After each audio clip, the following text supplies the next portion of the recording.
وعلى آله وصحبه أجمعين. اللهم افتح لنا بالخير واختم لنا بالخير واجعل عواقب أمورنا كلها بالخير. صلى الله تعالى على محمد وعلى آله وصحبه أجمعين بحق لا إله إلا الله محمد رسول الله صلی اللہ تعالی علیہ وسلم.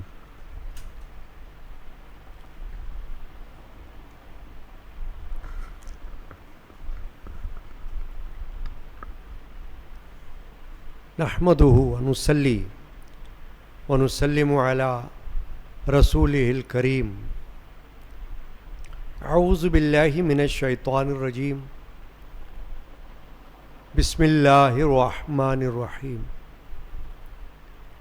وما محمد الا رسول قد خلت من قبله الرسل افإن مات او قتل انقلبتم على اعقابكم ومن ينقلب على عقبيه فلن يضر الله شيئا وسيجزي الله الشاكرين. صدق اللہ مولانا العظیم. الحمد لرب و شافی لسقیمی والشکر لمن ارحم من کل رحیمی. سب تعریف اللہ پاک کے لیے ہے. وہ کریم ہے، وہ رحیم ہے، اور اسی کا فضل عظیم ہے. جل وعلا شان و عما نوالو. ربی یسر ولا تعسر وتمم بالخیر انک علی کل شیء قدیر. یا حی یا قیوم برحمتک استغیث. ببرکت بسم اللہ الرحمن الرحیم. استغفر اللہ من کل ذنب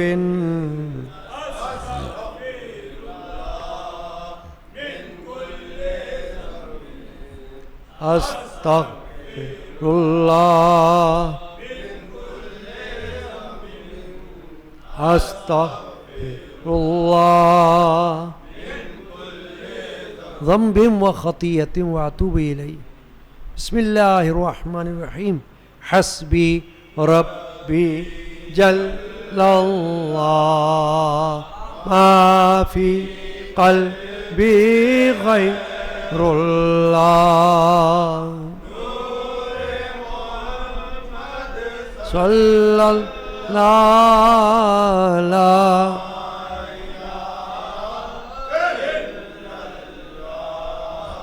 حسبی ربی جل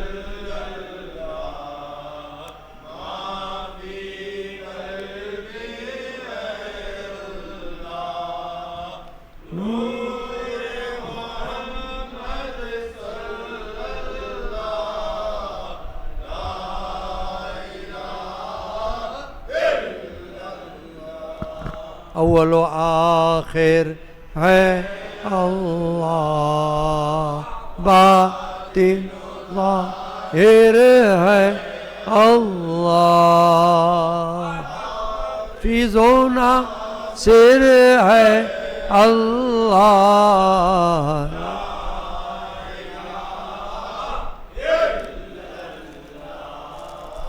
حسبی ربی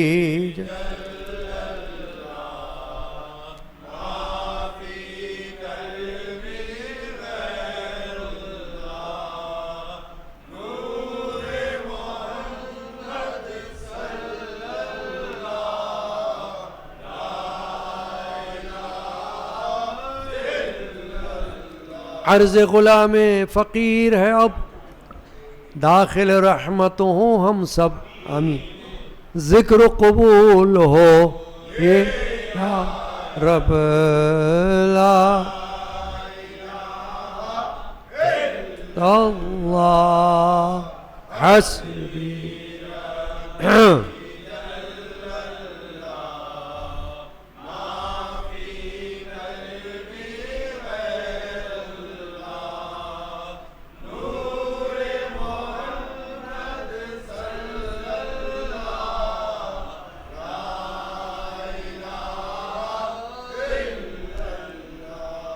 صلی اللہ علیہ یا رسول اللہ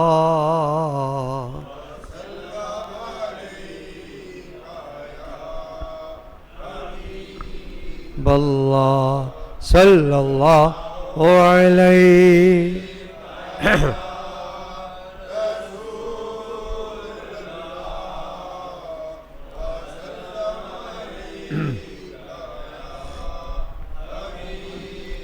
ذرا رخ سے نقاب اپنا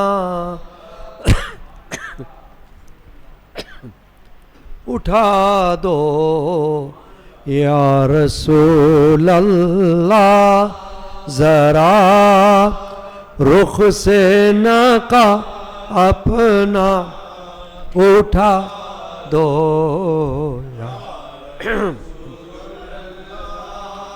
جمال دل ربا اپنا دکھا دو یا رسول اللہ جمال دل ربا اپنا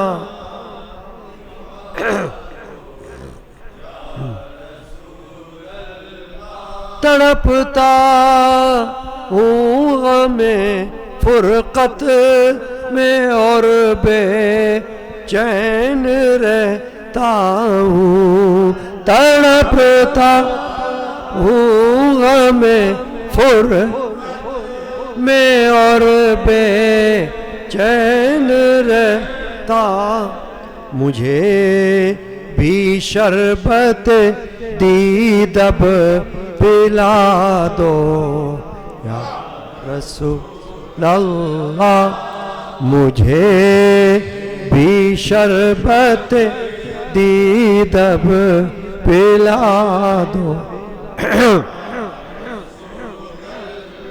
نہ عابد ہوں نہ زاہد ہوں سراپا غرق عصیان ہوں نہ عابد ہوں نہ زاہد ہوں سراپا غرق عصیان شفاعت کا تمہاری آسرا دو یا رسول اللہ شفاعت کا تمہاری آسرا دو توجہ آپ کی جس پر ہوئی وہ ہو گیا شاداں توجہ آپ کی جس پر ہوئی وہ ہو گیا شاداں ہماری بھی تو اب بگڑی بنا دو ہماری بھی تو اب بگڑی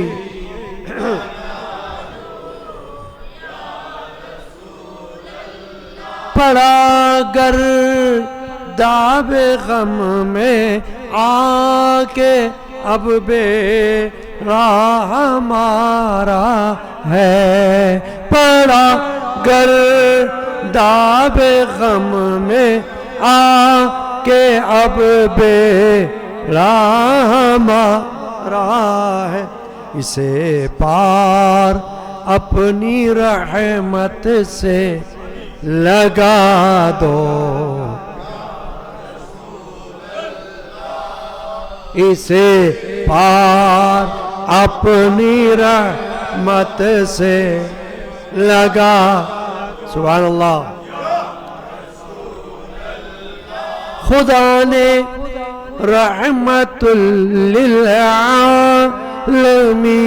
تم کو لقب بخشا خدا نے رحمت للعالمین تم کو لقب بخش ہمیں بھی اپنی رحمت کی ہوا دو ہمیں بھی اپنی رحمت کی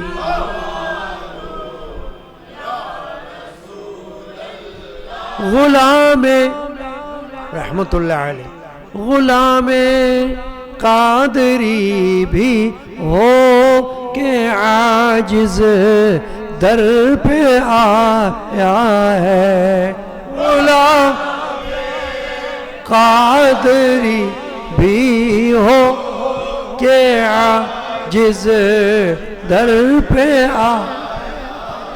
اسے صدقہ تمہاری آل کا دو یا رسول اللہ اسے صدقہ تمہاری آل کا دو یا ذرا رخ سے نقاب اپنا اٹھا دو یا جمال دل ربا اپنا دکھا دو یا رسول اللہ سبحان اللہ و بحمدہ سبحان اللہ العظیم استغفر اللہ ربی من کل ذنب و خطیۃ و اتوب الیہ حاضرین کرام قدیمی مجالس یادگار شہادت حسینی کے سلسلے میں آج یکم محرم الحرام کی مجلس مبارکہ ہے اور معمول حسنہ کے مطابق آج کی شب ہمیشہ رحمت للعالمین شافع المذنبین خاتم النبیین رؤوف و رحیم سرکار دو عالم مغفر بنی آدم محمد رسول اللہ صلی اللہ علیہ وسلم کا ذکر خیر اور آپ کی ظاہری وفات شریفہ کا تذکرہ مختصراً ہوا کرتا ہے. ابھی ہم نے اپنے مرشد گرامی جد امجد حضرت مولانا الحاج الحافظ الشاہ محمد غلام رسول القادری نور اللہ مرقدہ کی لکھی ہوئی پڑھی ہوئی اور پڑھائی ہوئی نعت شریفہ کے چند اشعار پڑھے. اللہ تعالیٰ قبول فرمائے. سرکار دو عالم مغفر بنی آدم صلی اللہ تعالیٰ علیہ وآلہ وسلم کی تعریف دو طرح سے ہوتی ہے, ایک نثر میں اور ایک نظم میں. نظم میں ہم نے ابھی تعریف کی, نعت شریفہ جو پڑھی شاعری کی صورت میں, یہ نظم ہے. اور نثر میں جو ہم سنیں گے وہ تقریر میں سنیں گے. پھر تعریف اردو میں بھی ہوتی ہے, عربی میں بھی ہوتی ہے, اور فارسی میں بھی ہوتی ہے, اور ہر زبان میں ہوتی ہے. قرآن میں اللہ تبارک و تعالی نے اپنے حبیب و محبوب صلی اللہ تعالی علیہ وسلم کی تعریف عربی زبان میں فرمائی, کیونکہ قرآن عربی زبان میں نازل ہوا ہے, کیونکہ حضور کی زبان اقدس عربی تھی اور قرآن اہل عرب میں اترا ہے. اس لیے عربی زبان میں ہوا ہے، ورنہ قرآن سے پہلے جو آسمانی کتابیں نازل ہوئیں ان کی زبانیں الگ الگ تھیں اپنے اپنے وقت کے حساب سے. عمرانی زبان اور عبرانی زبان اور سریانی زبان، ان میں صحیفے نازل ہوئے، لیکن قرآن عربی زبان میں نازل ہوا. تو شعراء نے حضور اقدس صلی اللہ علیہ وسلم کی جو تعریف کی ہے وہ عربی میں بھی کی ہے، وہ فارسی میں بھی کی ہے، اور اردو میں بھی کی ہے، اور دیگر زبانوں میں بھی تعریفیں ہوئی ہیں. اب جیسا کہ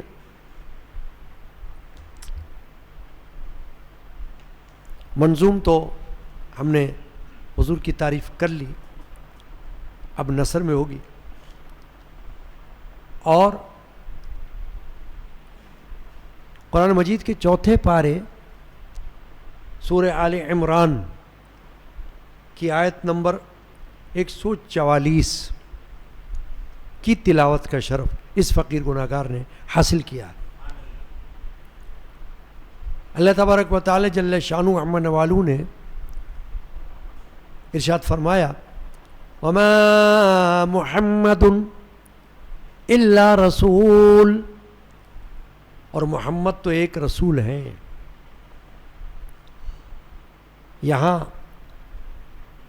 حضور اقدس صلی اللہ علیہ وسلم کا ذاتی نام پاک اللہ نے استعمال فرمایا. حضور کا ذاتی نام ہے محمد، اور ایک اور ذاتی نام ہے احمد، اور یہ دونوں قرآن میں نازل ہوئے ہیں، محمد بھی اور احمد بھی. یہ ذاتی نام ہے، لیکن اس کے علاوہ سید عالم صلی اللہ علیہ وسلم کے بہت سے صفاتی نام بھی ہیں. صفاتی نام کا مطلب ہوتا ہے ایسے نام جن سے حضور کی خوبیاں ظاہر ہوں. سبحان اللہ، خوبیاں ظاہر ہوں. جیسے بشیر، اس سے کیا خوبی ظاہر ہوتی ہے؟ بشارت سنانے والا. نذیر، اس سے کیا خوبی ظاہر ہوتی ہے؟ ڈر سنانے والا. اور رؤوف، اس سے کیا معلوم ہوتا ہے؟ مہربان. اور رحیم، اس سے کیا صفت ظاہر ہوتی ہے؟ رحم کرنے والا. تو یہ مثال دے دی میں نے. بہت سے نام ہیں حضور کے صفاتی نام. قرآن مجید میں کبھی کبھی آخر میں جو صفحہ ہوتا ہے اس میں حضور اقدس صلی اللہ علیہ وسلم کے صفاتی نام لکھے ہوتے ہیں ذاتی کے علاوہ. چنانچہ یہ تو بات ہو رہی ہے حضور کے ذاتی نام کے بارے میں کہ محمد یہ حضور کا ذاتی نام ہے، اور اللہ تبارک و تعالی نے یہ نام بھی قرآن میں لیا ہے، مگر چند بار لیا ہے بس. زیادہ تر حضور اقدس صلی اللہ علیہ وسلم کو القاب سے پکارا ہے، جیسے یا ایھا النبی، یا ایھا الرسول، یا ایھا المدثر، یا ایھا المزمل، طٰہٰ. یہ حضور کے صفاتی القاب ہیں، لقب، یعنی ان سے بھی شان ظاہر ہوتی ہے اللہ کے رسول کی صلی اللہ علیہ وسلم کی. تو قرآن میں اللہ تعالیٰ نے اس طریقے سے حضور کو پکارا ہے. قرآن میں اللہ تعالیٰ نے محمد کے نام سے حضور کو پکارا نہیں ہے. پکارنے کا معنی ہوتا ہے یا محمد، اس طرح نہیں پکارا قرآن میں اللہ نے، حضور کی شان کے اعتبار سے یا ایھا النبی پکارا، یا ایھا الرسول پکارا، یا ایھا المدثر پکارا، یا ایھا المزمل پکارا، مگر یا محمد نہیں پکارا۔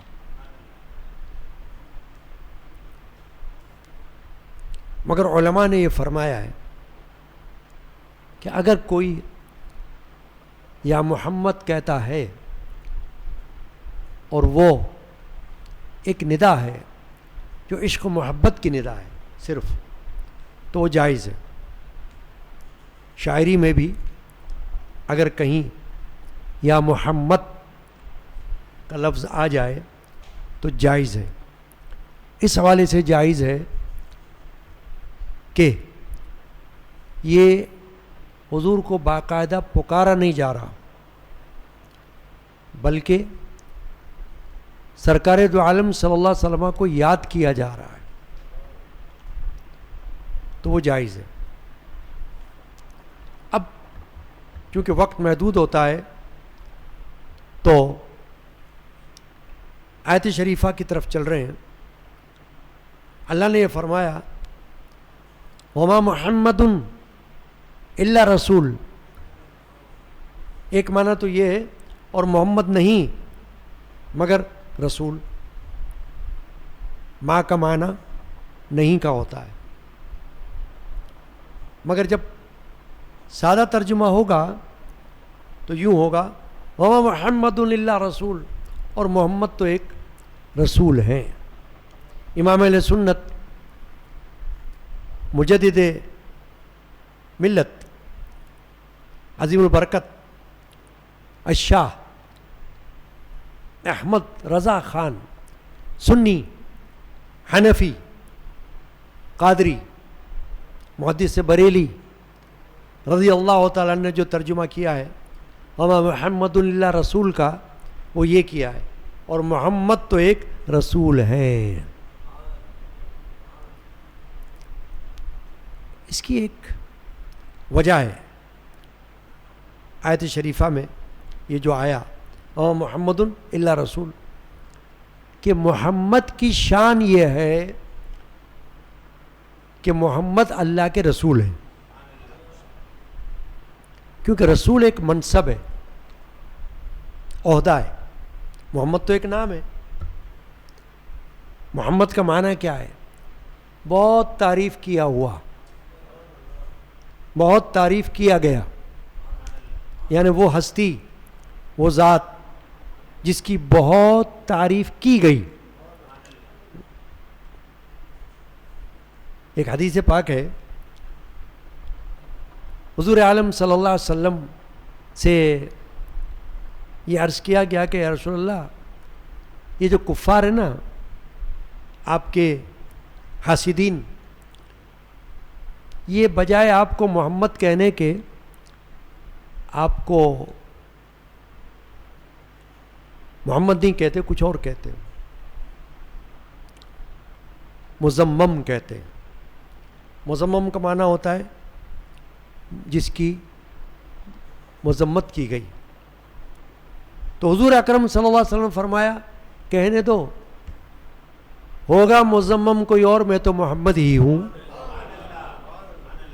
ہوگا کوئی مزمم، مطلب یہ تھا کہ مجھے تو اللہ نے محمد بنا کر پیدا کیا ہے۔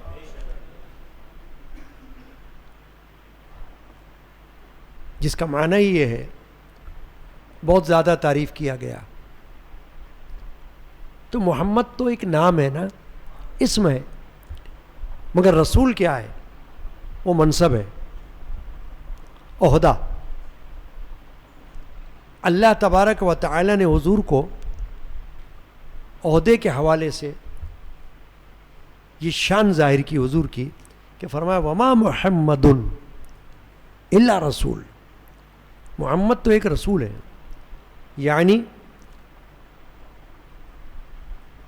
اللہ تبارک و تعالی نے جو سب سے اعلیٰ عہدہ دنیا میں رکھا ہے وہ رسول کا رکھا ہے۔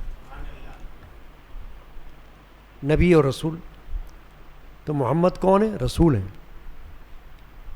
رسول کا معنی اللہ کا پیغام پہنچانے والے، دین پہنچانے والے. تو محمد کون ہے؟ رسول ہے.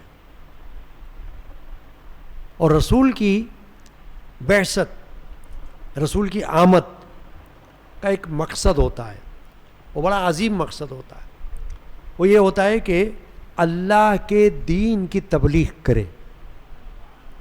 رسول اللہ کے دین کی تبلیغ کرے، دین کی باتیں بتائے، اسلام کی تعلیمات بتائے، اسلام کی خوبیاں بتائے، اسلام کی عظمت اور رفعت بتائے.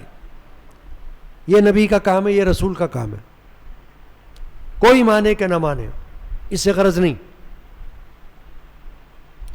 نہ ماننے والے تو اللہ کے بھی ہیں دنیا میں، وہ اللہ کو ہی نہیں مانتے، تو اس سے اللہ کے وجود کی نفی نہیں ہوتی. اللہ کا وجود تو ہے، حیون ہے، قائم ہے، حی و قیوم ہے، زندہ ہے ہمیشہ سے اور ہمیشہ زندہ رہے گا، اور ہمیشہ سے قائم ہے اور ہمیشہ قائم رہے گا. تو کوئی اللہ کو نہ مانے تو اللہ پہ کوئی فرق نہیں پڑتا. اسی طرح اگر کوئی دنیا میں مرد یا عورت رسول کو رسول نہ مانے تو رسول کی رسالت پہ کوئی حرف نہیں آتا. انہیں اللہ نے رسول بنایا ہے. جب اللہ نے رسول بنا لیا تو یہ اللہ کا کام ہے کہ اللہ تعالیٰ ان کی رسالت کو جاری رکھے گا. اب محمد رسول اللہ صلی اللہ تعالی علیہ وآلہ وسلم کی رسالت تو ایسی رسالت ہے جو ہمیشہ کے لیے ہے، یعنی وقتی طور پر نہیں ہے. دیگر جو انبیاء اور رسول گزر چکے ہیں ان کی رسالت ان کے وقتوں تک تھی. حالانکہ رسول تو وہ اب بھی ہیں، ان کو رسول ہی کہا جاتا ہے، ان پر ایمان رکھا جاتا ہے، مگر ان کی تعلیمات ان کے زمانے تک تھی. اللہ تعالیٰ نے جب اپنے حبیب و محبوب کو بھیجا، حضور کو بھیجا، تو پھر گزشتہ آسمانی کتابوں کی تعلیمات کو بھی کینسل کر دیا اور گزشتہ رسولوں کی تعلیمات کو بھی منسوخ کر دیا. اب ہر ایک کے لیے اللہ نے قاعدہ قانون بتا دیا کہ قیامت تک ہر بچہ جو دنیا میں پیدا ہوگا اس کو محمد پر ایمان لانا ہوگا. وہ نہ لائے یہ الگ مسئلہ ہے، وہ نہیں لاتا تو کافر کہلائے گا، یہ اس کی قسمت ہے، بدقسمتی ہے اس کی. مگر لازم کیا قرار دیا اللہ نے کہ کوئی بھی ہو، کوئی یہودی ہو یا کوئی نصرانی ہو، اس کے سامنے محمد رسول اللہ تشریف لے آئیں تو حضور نے فرمایا کہ جب میں آ گیا تو ان پر لازم ہے کہ وہ میری اتباع کریں اور مجھ پر ایمان لائیں. اگر نہیں لائیں گے تو مر کر جہنم میں جائیں گے، جہنم رسید ہو جائیں گے کفار مشرکین. محمد رسول اللہ کا معنی ہے محمد اللہ کے رسول ہیں. دیکھیں محمد رسول اللہ کا ترجمہ کبھی یہ نہیں کیا جاتا کہ محمد اللہ کے رسول تھے. کہیں آپ لکھا ہوا دیکھیں لا الہ الا اللہ محمد رسول اللہ، تو ترجمہ کیا لکھا ہوتا ہے؟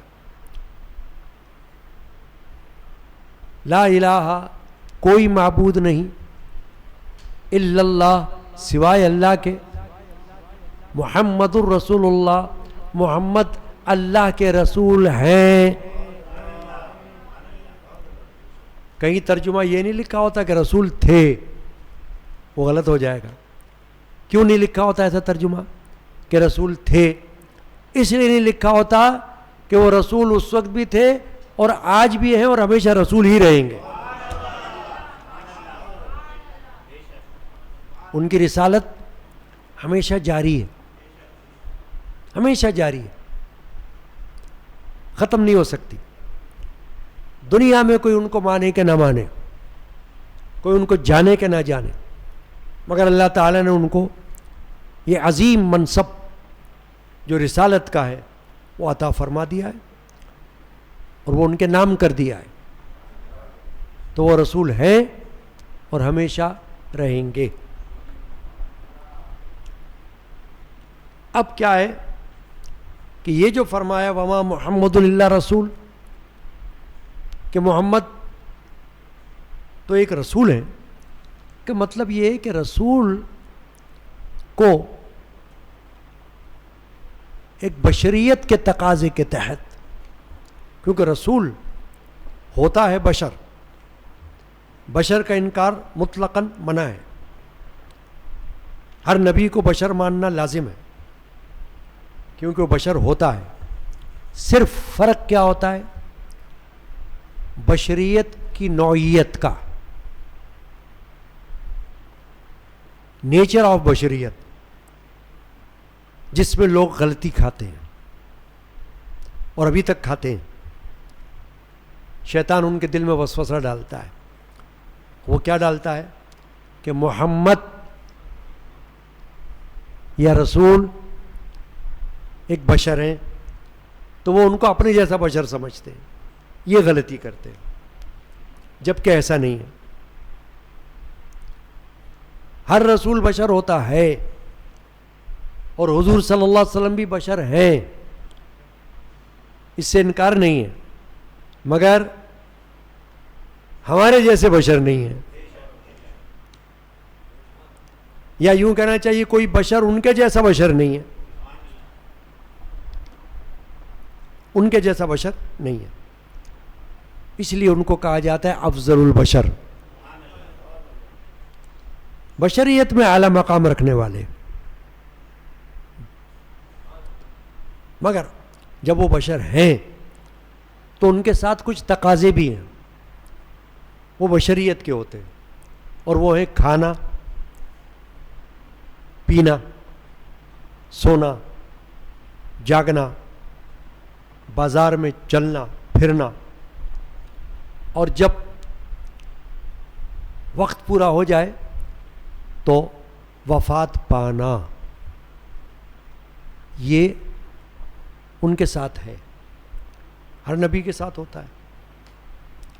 یہ الگ مسئلہ ہے کہ پھر اللہ تعالیٰ ان کو حیات عطا کر دیتا ہے، لیکن وہ جو وفات ہے وہ ان پر طاری ہوتی ہے، ہر نبی پر، سوائے حضرت عیسیٰ علیہ السلام کے۔ عیسیٰ علیہ السلام کے بارے میں قرآن نے یہ کہا کہ انہیں اللہ نے اٹھا لیا اپنی طرف۔ ان کو یہودی قتل کرنا چاہتے تھے تو اللہ تعالیٰ نے ان کی شباہت کا ایک بندہ سامنے کر دیا، ان کی شکل کا، اور انہوں نے اس کو عیسیٰ علیہ السلام سمجھ کر سولی پہ چڑھا دیا۔ آج تک عیسائی اس عقیدے پر ہیں کہ عیسیٰ علیہ السلام کو سولی پر چڑھا دیا گیا ہے، صلیب پر۔ آپ نے دیکھا ہوگا عیسائیت کا ایک نشان ہے تثلیث کا، کراس جس کو کہتے ہیں، وہ نشان اسی کا ہے کہ صلیب پر چڑھا دیا۔ مگر مسلمان کا عقیدہ کیا ہے قرآن کی روشنی میں؟ کہ اللہ پاک نے حضرت عیسیٰ علیہ السلام کو اٹھا لیا۔ اب حدیث یہ بتاتی ہے کہ قرب قیامت میں حضرت عیسیٰ علیہ السلام دنیا میں دوبارہ تشریف لائیں گے، اور کئی سال حیات رہیں گے، پھر ان کی وفات ہوگی، اور پھر ان کا مرقد یا ان کی قبر شریف کہاں بنے گی؟ سرکار دو عالم صلی اللہ علیہ وسلم کے حجر مبارکہ میں بنے گی، ان کی جگہ وہاں موجود ہے، ان کو وہاں دفن کیا جائے گا۔ تو باقی جو پیغمبر ہیں ان کو اپنے اپنے وقت پر موت آئی، یہاں جو فرمایا اللہ نے وما محمد الا رسول، یہ اس لیے فرمایا کہ چونکہ محمد ایک رسول ہیں اور رسول کو اپنی قوم کے درمیان ہمیشہ نہیں رہنا ہوتا، پردہ کرنا ہوتا ہے. یہ الگ مسئلہ ہے، یہ الگ بات ہے کہ ان کی حیات اب بھی ہے مگر ہماری نظروں سے اوجھل، ہماری نظروں سے پوشیدہ ہے. یہ ایسا ہے کہ جیسے فرشتہ ہمیں دیکھتا ہے، فرشتہ ہمیں دیکھتا ہے، جن ہمیں دیکھتا ہے، مگر ہم نہ جن کو دیکھ سکتے ہیں نہ فرشتے کو، جب تک وہ انسانی شکل میں نہ آئے. مگر وہ ہمیں دیکھتا ہے، فرشتہ دیکھتا ہے. ہمارے کاندھوں پر فرشتے ہیں، وہ ہمیں دیکھ رہے ہیں. محفل میں فرشتے ہوتے ہیں، مسجد میں فرشتے ہوتے ہیں. وہ مسجد میں نمازیوں کو دیکھتے ہیں مگر نمازی ان کو نہیں دیکھتا. تو اس کا مطلب یہ تو نہیں ہوا کہ ان کا وجود حقیقت نہیں رکھتا، وجود کی نفی تو نہیں ہوئی نا. ان کے عقیدہ ہے نا ہمارا کہ فرشتوں کا وجود ہے، ہمیں نظر نہیں آ رہے. جنات کا وجود ہے، ہمیں نظر نہیں آتے. بس اتنی سی بات ہے. اب رسول دنیا میں آتا ہے اور اپنی عمر تک زندہ رہتا ہے، اس کے بعد اس کو وفات دے دی جاتی ہے. پھر وہ ہماری نظر سے اوجھل ہو جاتا ہے، پوشیدہ ہو جاتا ہے، مخفی. مگر اس کا مطلب یہ نہیں کہ ہم اس کی نظر سے مخفی ہوتے ہیں. اللہ کے رسول نے ایک حدیث میں فرمایا کہ میں تو اپنی جگہ سے لے کر حوض کوثر تک دیکھتا ہوں. سبحان اللہ و بحمدہ، سبحان اللہ العظیم. پھر ایک حدیث میں حضور نے یہ فرمایا صحابہ سے کہ میں تمہیں جس طرح آگے سے دیکھتا ہوں اسی طرح پیچھے سے بھی دیکھتا ہوں. یہ حضور کی نظر ہے. حضور کی چشم مبارک عام بندے کی نظر نہیں ہے، وہ ہماری نظروں کی طرح نہیں ہے. ان کی نظر تو دیکھیں نا، حضور کی نظر کے لیے قرآن مجید میں اللہ نے کیا شان فرمائی. قرآن مجید میں ایک جگہ اللہ نے فرمایا صحابہ کے لیے کہ لا تقولوا رعینا وقولوا انظرنا. یہ مت کہنا کہ ہماری رعایت کریں، بلکہ یہ کہنا کہ ہم پر نظر کریں. جیسے ہم کہتے ہیں نظر کرم کر دیں، تو نظر کریں. قرآن میں آیا انظرنا. اچھا کیوں ہوا؟ اللہ نے کیوں روکا رائنا کہنے سے؟ صحابہ کہتے تھے رائنا یعنی اگر کوئی بات ان کو سمجھ میں نہ آئے صحابہ کو تو وہ حضور کو یہ کہتے تھے کہ یا رسول اللہ رائنا، ہماری رعایت فرمائیے. جس کا مطلب یہ تھا کہ ذرا دوبارہ فرما دیجیے، ہمیں سمجھ نہیں آئی بات. ہوتا ہے نا کبھی ایسا، اگر آہستہ الفاظ ہوں، آواز آہستہ ہو، بندے کو سمجھ نہیں آتی، وہ کہتا ذرا دوبارہ کہنا، ذرا اونچا کہنا، مجھے سمجھ نہیں آئی. تو جب صحابہ کو حضور کی کوئی بات سمجھ نہ آتی تو وہ کہتے تھے رعینا، رعایت کیجیے. رعایت یعنی ہم پر سے درگزر کیجیے، ذرا دوبارہ بول دیجیے. اللہ نے روک دیا کہ نہیں رعینا مت کہو. کیوں روکا؟ حضور کی شان ہے. اس لیے روکا کہ یہودی جو حضور سے جلس تھے، حاسد، وہ اپنے زبان میں جب رعینا کہتے تھے تو کہتے تھے رعینا، اور رعینا کا معنی ان کے یہاں تھا چرواہا. چرواہا جو بکریاں چراتا ہے نا، چرواہا. تو وہ شرارتاً یہ کہتے تھے رعینا. تو اللہ تعالیٰ کو یہ بات پسند نہیں آئی کہ میرے نبی کو کوئی شرارت سے بھی ایسا لفظ کہے جس میں ان کی شان گھٹتی ہو، تو اللہ تعالیٰ نے اسے روک دیا کہ میں اپنے نبی کی شان کو گھٹانا نہیں چاہتا، بڑھانا چاہتا ہوں۔ سبحان اللہ بحمدہ، سبحان اللہ العظیم۔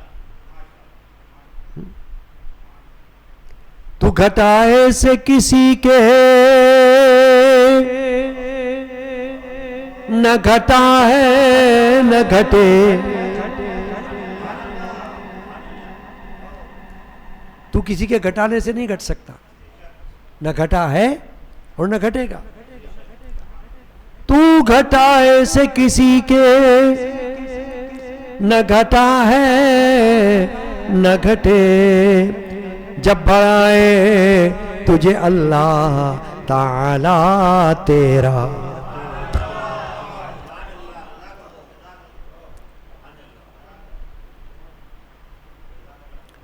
اللہ نے قرآن مجید میں فرمایا وَرَفَعْنَا لَكَ ذِكْرَكَ، اے حبیب ہم نے آپ کے لیے آپ کے ذکر کو بلند کر دیا ہے۔ تو حضور کی شان کو دیکھتے ہوئے اللہ نے قرآن مجید میں رعینا کہنے سے روکا، مسلمانوں کو بھی روک دیا، بجائے اس کے کہ تم یہ کہو کہ رعینا، تم یہ کہو انظرنا، ہم پر نظر کیجیے، ہم پر نظر کیجیے۔ یعنی اس کا مطلب یہ ہو جائے کہ آپ دوبارہ فرما دیں، مگر الفاظ کا چناؤ ہو جائے گا، الفاظ بدل جائیں گے، ہم پر نظر کیجیے۔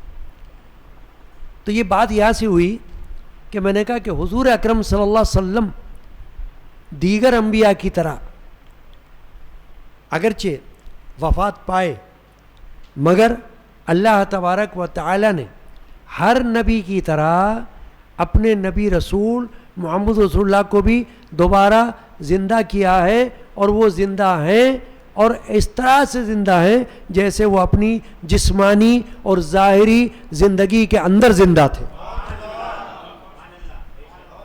قبر انور میں اسی طرح ہیں۔ وہ ہمیں ملاحظہ فرما رہے ہیں، ہم انہیں نہیں دیکھ رہے، بس اتنا فرق ہے۔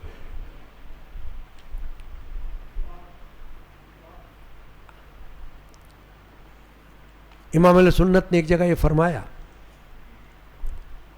انبیاء کو بھی اجل آنی ہے، اجل یعنی وقت آنا ہے ان کا، موت کا وقت، وفات کا وقت آنا ہے۔ انبیاء کو بھی اجل آنی ہے، مگر اس آن کے بعد ان کی حیات اسی طرح جسمانی ہے۔ انبیاء کو بھی اجل آنی ہے، مگر اتنی ہے کہ فقط آنی ہے۔ معنی یہ ہے کہ جو وفات آنی ہے وہ صرف ایک لمحے کے لیے آنی ہے، فقط آنی ہے، اور پھر آن کے بعد ان کی حیات مثل سابق وہی جسمانی ہے۔ سبحان اللہ۔ اور ایک آن کے بعد ان کی حیات مثل سابق وہی جسمانی ہے، کہ بس موت آئی اللہ کے وعدے کو پورا کرنے کے لیے۔ کون سے وعدے کو؟ کلو نفس ذائقۃ الموت، ہر جی کو موت کا ذائقہ چکھنا ہے، ہر جی کو موت کا ذائقہ چکھنا ہے۔ تو وہ جو موت کا ذائقہ چکھنا ہے، اس ذائقے کو چکھانے کے لیے بس موت آئی، پھر اس کے بعد اللہ نے انہیں زندہ فرما دیا۔ حضور نے حدیث میں فرمایا کہ اللہ نے مٹی پر حرام قرار دے دیا ہے کہ وہ نبیوں کے جسموں کو کھائے یا نبی کے جسم کو خراب کرے، ممکن نہیں ہے، حدیث میں۔ تو ہر نبی اپنی قبر میں زندہ ہے، اور اس کا مشاہدہ تو سفر معراج میں خود اللہ کے رسول نے کر لیا. دیکھیں کیسے کیا. مسجد حرام سے مسجد اقصی حضور تشریف لے گئے اور پھر وہاں پر انبیاء کی نماز کی امامت فرمائی. اس کے بعد آسمانوں پر تشریف لے گئے. تو کیا دیکھا وہاں حضور نے؟ حضور نے یہ دیکھا کہ حضرت موسیٰ علیہ السلام، اب وہ تو حضور سے بہت پہلے وفات پا چکے تھے، گزشتہ نبیوں میں سے گزر چکے تھے. کیا دیکھا حضور نے؟ دیکھا، حدیث میں فرمایا کہ میں نے دیکھا کہ حضرت موسیٰ اپنی قبر میں کھڑے نماز پڑھ رہے ہیں.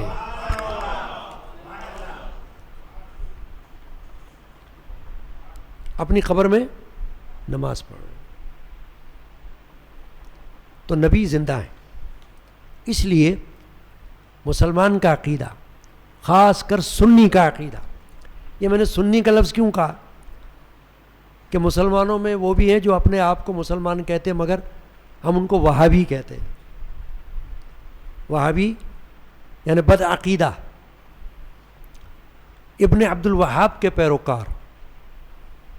جیسے سعودی حکومت میں جو سعودی حکومت ہے وہ ابن عبد الوہاب کی پیروکار ہے، وہابی حکومت ہے. وہ حضور کی حیات کو نہیں مانتی، معاذ اللہ حضور کو مرا ہوا مانتی ہے، معاذ اللہ حیات النبی نہیں مانتے. اسی لیے وہ توسل کے بھی قائل نہیں ہیں. ہم قائل ہیں نا وسیلہ کے، ہم وسیلہ مانتے ہیں، وسیلے کی دعا مانگتے ہیں. ہم انبیاء کا وسیلہ بھی مانتے ہیں، ہم اولیاء کا وسیلہ بھی مانتے ہیں، ہم صحابہ کا وسیلہ بھی مانتے ہیں، ہم اہل بیت کا بھی وسیلہ مانتے ہیں. مگر جو وہابی ہیں وہ نہ نبی کا وسیلہ مانتے ہیں، نہ صحابی کا وسیلہ مانتے ہیں، نہ اہل بیت کا وسیلہ مانتے ہیں، نہ ولی کا وسیلہ مانتے ہیں. وہ وسیلے کی بھی منکر ہیں. کہتے ہیں ہم مسلمان ہیں.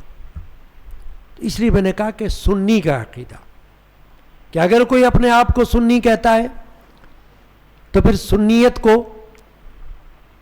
ثابت کرنے کے لیے محمد رسول اللہ، ویسے تو ہر نبی لیکن خصوصاً محمد رسول اللہ صلی اللہ علیہ وسلم کو حیات النبی ماننا پڑے گا، تب سنی کہلائے گا. ورنہ سنیت سے کک آؤٹ ہو جائے گا، باہر ہو جائے گا اگر کوئی نہ مانے. ابھی آپ نے اشعار سن لی ہے نا، بڑے بڑے علماء نے اس کی تشریح کی کہ حضور کی وفات صرف ایک عام کے لیے تھی. بس ہر نبی کی وفات اسی طرح تھی. اس کے بعد ہر نبی اپنی قبر میں زندہ ہے. ہمیں دیکھ رہا ہے، ہم نہیں دیکھ رہے. اور بڑے بڑے مشاہدات ہوئے ہیں، یہاں تک کہ مواجہ شریف کے سامنے جب کوئی عظیم اکابرین میں سے ولی اللہ وہاں پہنچے اور بارگاہ رسالت میں کھڑے ہو کر انہوں نے حضور کو پکارا، تعریف میں اپنا لب کشائی کی، تو سرکار دو عالم صلی اللہ علیہ وسلم نے قبر مبارک سے اپنا دست مبارک بلند کر دیا اور انہوں نے بوسہ دیا اس کو. حضرت سید احمد کبیر الرفاعی رضی اللہ تعالیٰ، رفاعیہ سلسلہ ہے نا ایک، جیسے قادریہ ہے، چشتیہ ہے، نقشبندیہ ہے، سہروردیہ ہے، ایسے ایک ہے رفاعیہ سلسلہ. وہ ایک سلسلہ ہے، روحانی سلسلہ ہے. اس کے پیشوا کون ہے؟ حضرت سید احمد کبیر الرفاعی رضی اللہ عنہ. بہت بڑے عظیم بزرگ گزرے، اپنے وقت کے غوث، اپنے وقت کے غوث، اپنے وقت کے قطب. ان کی وجہ سے وہ سلسلہ کہلاتا رفاعیہ. بعد میں رفاعیہ سلسلے والوں نے نئی نئی باتیں نکال لی رفاعیہ سلسلے میں. وہ کیا؟ کرتب، ادھر سے آنکھ میں ڈالنا تو ادھر سے نکالنا، تو ادھر سے ناک میں ڈالنا تو ادھر نکالنا، یہ سلسلوں کے لیے ضروری نہیں ہوتی چیزیں، یہ سب اپنی بنائی ہوئی باتیں، یہ تو کرتب ہے نا، اس کی ضرورت نہیں ہے کسی روحانی سلسلے کو. سلسلے ہیں اپنی جگہ، تعلیمات ہیں اپنی جگہ. میں صرف یہ بتا رہا تھا کہ رفاعی سلسلے کے جو پیشوا ہیں سید احمد کبیر رفاعی رضی اللہ تعالی عنہ، ان سے یہ منقول ہے. اعلیٰ حضرت نے بھی فتاوی رضویہ میں اس واقعے کو نقل فرمایا اور کتابوں میں منقول ہے یہ واقعہ کہ وہ جب بارگاہ رسالت میں حاضر ہوئے تو انہوں نے عربی زبان میں شعر پڑھا جس کا ترجمہ یہ ہے کہ اے اللہ کے رسول، جب میں دور تھا یہاں سے، یعنی یہاں نہیں تھا آپ کی مواجہ شریف میں یا آپ کی بارگاہ رسالت میں جیسے کہ اب ہوں، میں نہیں تھا، دور تھا، تو میری روح آپ کی بارگاہ میں حاضر ہوا کرتی تھی. آج میں اپنے جسم کے ساتھ آپ کی بارگاہ میں حاضر ہوں اور میں سلام پیش کرتا ہوں. تو جب آپ نے سلام کیا تو بارگاہ رسالت سے سلام کا جواب آیا، اور جب انہوں نے عرض کیا کہ آپ اپنا دست مبارک بڑھائیے کہ میں بوسہ دوں، تو حضور نے دست مبارک باہر نکال لیا. سبحان اللہ بحمدہ سبحان اللہ العظیم. جو لوگ کھڑے تھے جتنے انہوں نے مشاہدہ کیا اس بات کا، یہ حیات النبی کے مشاہدات میں سے. اب اگر بات کروں گا اور لمبی ہو جائے گی، وقت کم ہوتا ہے، بات سے بات نکلتی ہے، یاد آتی ہے تو کر دیتا ہوں. اللہ نے کیا فرمایا؟ وما محمد اللہ رسول، محمد تو ایک رسول ہیں، قد خلت من قبلہ الرسل، ان سے پہلے اور رسول ہو چکے. یعنی اللہ نے حضور کو تو آخر میں نبی بنا کر بھیجا، خاتم النبیین بنا کر بھیجا. یہ تو ان کی شان ہے، ان کی شان میں کوئی کمی نہیں ہے. آخری نبی بن کے آنا کوئی نقص نہیں ہے، آخری نبی بن کے آنا یہ ان کی شان ہے. کیوں کہ جتنے نبی پہلے آئے، جتنے رسول پہلے آئے حضور سے، ان سب کے بعد کوئی نہ کوئی نبی، کوئی نہ کوئی رسول آتا رہا. مگر جب اللہ نے اپنے حبیب محبوب محمد صلی اللہ علیہ وسلم کو نبی و رسول بنا کر بھیجا تو پھر ان کو آخری نبی بنا کر بھیجا تاکہ لوگوں کو بتا دے اب مجھے کسی اور کے بھیجنے کی ضرورت ہی نہیں ہے. سبحان اللہ وبحمدہ. اب کسی نبی کی گنجائش نہیں. ان کے بعد کسی اور نئے نبی کے آنے کی اب ضرورت ہے ہی نہیں. بس یہ کافی ہے. اور ان کی رسالت، ان کی نبوت قیامت تک جاری رہے گی، ختم نہیں ہوگی. اس لیے فرمایا قد خلت من قبل الرسل، کہ اور رسول بھی گزر چکے ہیں. تو ان رسولوں کے جو ماننے والے تھے انہوں نے ان کو مانا ان کے گزرنے کے بعد بھی. اللہ یہ بتانا چاہ رہا ہے کہ اگر تمہارے نبی، تمہارے رسول وفات پا رہے ہیں یا پائیں گے تو اس کا مطلب یہ تو نہیں کہ ان کی رسالت ختم ہو جائے گی یا ان کی نبوت ختم ہو جائے گی. نہیں، وہ تو جاری رہے گی. جیسے پچھلے رسولوں کی نبوت، رسالت اس وقت جب ان کے متبعین تھے تو ان کے لیے لازم تھا کہ وہ ان کو مانتے رہیں، ان نبیوں کو، رسولوں کو، ان پر ایمان قائم رکھیں، چھوڑے نہ. جیسے ہم بھی قائم رکھے ہیں نا ایمان. ہم ہر نبی کو مانتے ہیں؟ نہیں مانتے، مانتے ہیں نا. ہر رسول پر ہمارا ایمان ہے یا نہیں ہے؟ ہے.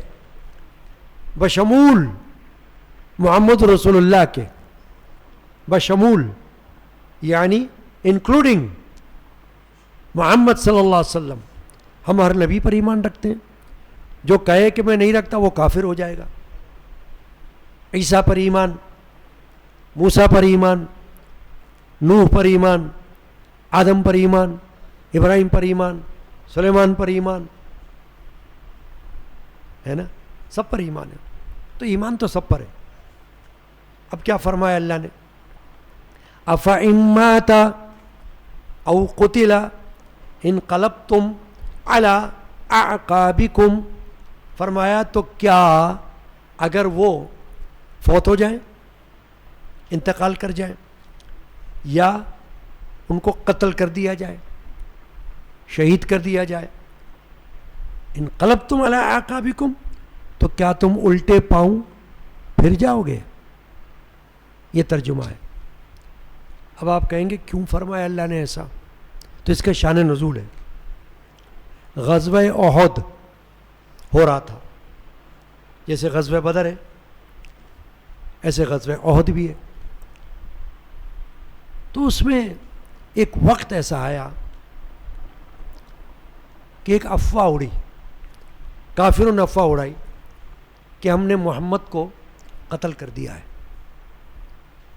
تو وقتی طور پر صحابہ گھبرا گئے، کیونکہ سب چاہنے والے تھے نا، عشق والے تھے، محبت والے تھے. انہوں نے جب یہ سنا، شیطان نے بھی، حدیث میں آتا ہے کہ شیطان نے بھی آواز دی، ایک آواز آئی شیطان کی طرف سے کہ محمد شہید ہو گئے ہیں، محمد کو قتل کر دیا گیا ہے. تو صحابہ گھبرا گئے اور اب انہوں نے جنگ بند کر دی کہ بھئی اب تو محمد رسول اللہ تو پردہ فرما گئے، شہید ہو گئے. دل پر ایک دم، یہ طبعی طور پر ہوتا ہے. یہ اس طرح ہے جیسے آپ کبھی کسی اپنے عزیز کے انتقال کی خبر سنیں، محبوب کی، اچانک، تو کیا ہوگا؟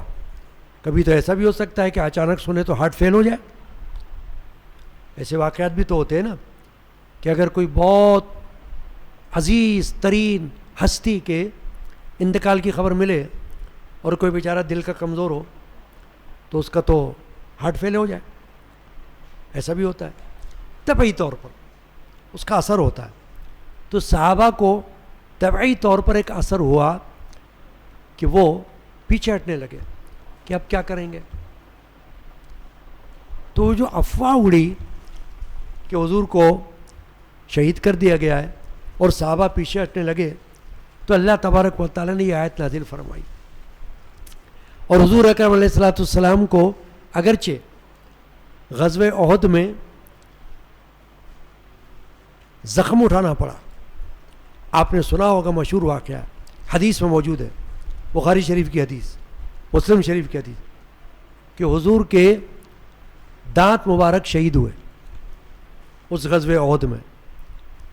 اس طرح شہید ہوئے کہ جب تلوار کا وار ہوا تو حضور اکرم علیہ الصلوۃ والسلام نے اپنے سر مبارک پر، جیسے ہیلمٹ ہوتا ہے نا موٹر سائیکل والوں کا، ایسے جنگ میں خوت پہنا جاتا ہے سر کے اوپر، تاکہ تلوار جو ہے وہ سر پہ اثر نہ کرے، سر کو بچانے کے لیے، کیونکہ سر بڑا نازک عضو ہے جسم کا. تو حضور کا جو اوپر سر مبارک پر خوت تھا، اس کی کڑیاں دانتوں میں لگی، جس سے حضور کے سامنے کے دانت شہید ہو گئے. تو یہ واقعہ مشہور ہے حضور کا دندان مبارک کا شہید ہونا غزوہ احد میں. لیکن حضور خود شہید نہیں ہوئے. البتہ اتنا ہے کہ آپ نے شاید سنا ہو کہ غزوہ خیبر کے موقع پر ایک یہودی عورت نے حضور کو دعوت میں بلایا کہ آپ آئیے، میں آپ کی دعوت کر رہی ہوں. حضور چلے گئے، صحابہ بھی گئے. اب اس نے بکری کے گوشت میں زہر ملایا اور وہ حضور کے سامنے رکھ دیا. سرکار دو عالم صلی اللہ علیہ وسلم نے کچھ کھایا، مگر حضور کو اطلاع ہو گئی، حضور نے اس کو پھر چھوڑ دیا. لیکن ام المومنین حضرت عائشہ صدیقہ رضی اللہ تعالیٰ عنہ سے یہ حدیث ملتی ہے، وہ فرماتی ہیں کہ جب حضور کا وصال ہونے لگا تو حضور نے فرمایا عائشہ میں نے جو غزوہ خیبر میں زہر چکھا تھا اس کی شدت میں اب بھی محسوس کر رہا ہوں. تو بوقت انتقال حضور نے اس کی شدت کو محسوس کیا. اس لیے علماء نے یہ فرمایا کہ حضور اکرم صلی اللہ علیہ وسلم تو میدان جہاد میں تو شہید نہیں ہوئے, اللہ نے ان کو وہ شہادت تو نہیں دی, لیکن حضور کی جو وفات شریفہ ہے وہ سری شہادت کہلاتی ہے. سری شہادت کا معنی مخفی, پوشیدہ شہادت, کہ وہ جہری شہادت نہیں ہے جہاد کے میدان کی طرح, تلوار کے زخم سے وہ شہادت نہیں ہے, مگر سری شہادت. تو کہنے کا مقصد یہ تھا کہ اللہ نے فرمایا کہ اگر حضور کا انتقال ہو جائے, خبر مل گئی کہ حضور کو شہید کر دیا گیا ہے غزوہ احد میں, تو اللہ نے آیت نازل فرمائی کہ اگر وہ انتقال کر جائیں, طبعی موت ہو جائے, یا او قتلا, یا ان کو قتل کر دیا جائے. تو کفار نے تو کئی مرتبہ سازش کی اللہ کے رسول کو قتل کرنے کی.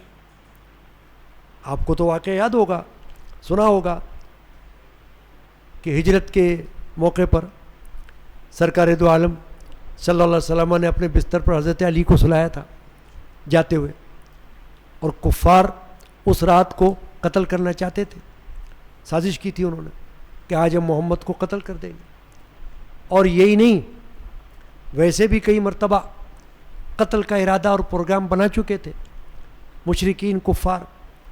آپ کو یہ بھی یاد ہوگا کہ حضرت عمر بن خطاب حضور کو قتل کرنے کے ارادے سے نکلے تھے. اپنے وقت پر آپ سنیں گے واقعہ. تو ایسے واقعات تو جس کو ہم کہتے ہیں سازشیں, یہ نبیوں کے لیے بھی ہوئی ہیں, تو ولیوں کے لیے بھی ہو سکتی ہیں, صحابہ کے لیے بھی ہو سکتی ہیں, اہل بیت کے لیے بھی ہو سکتی ہیں, اور ہوتی رہیں. تو اس لیے ممکنات میں سے ہے. تو اللہ نے فرمایا کہ اگر وہ خود فوت ہو جائیں یا ان کو قتل کر دیا جائے تو کیا تم لوگ الٹے پاؤں پھر جاؤ گے, یعنی واپس چلے جاؤ گے, چھوڑ دو گے ان کا دین, ان کا مشن, ان کی تعلیمات, ان کی ہدایات, یہ سب چھوڑ دو گے؟ نہیں.